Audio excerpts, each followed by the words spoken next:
Welcome to Reader's Workshop. Yesterday we created our very own reading bags. Today we are going to create our reading mat. Remember, the reading mat is a very important tool to help readers get stronger and stronger as they are reading. So today we're going to follow the same instructions that we did yesterday by gathering materials, making a choice of what materials we want to use, and getting creative to make our very own reading mats.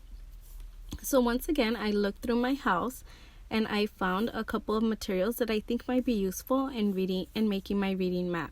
The first thing that I chose is a cereal box. Then I took the notebook that we used in the classroom, the composition book. I also found some construction paper and some white paper. I decided to use once again the cereal box because it seems to be the most sturdy.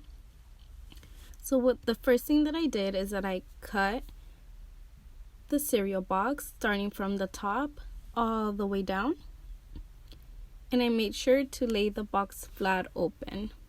I noticed that there was still some uneven edges at the top and the bottom, so I went around and I cut each of the edges to make it nice and straight.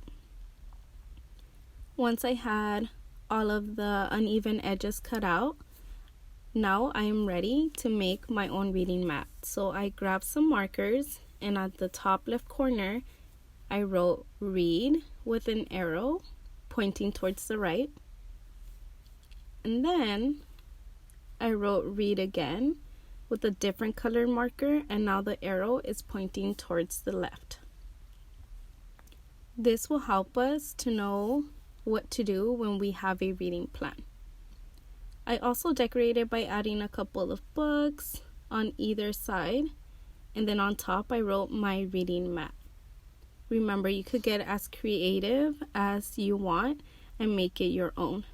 After I had finished making the cereal box reading mat, I realized that the composition book would also be a great option because it's also pretty sturdy. That means that it's pretty hard and I could use it. The construction paper I thought would be a little bit too flimsy.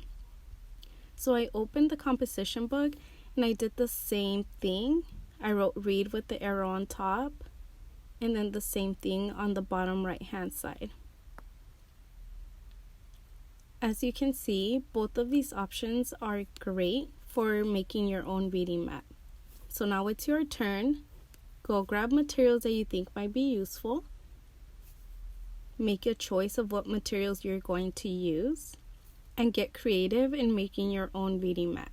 Remember to ask your parents for help, and if you need any support, you could even ask your siblings if they're around as well.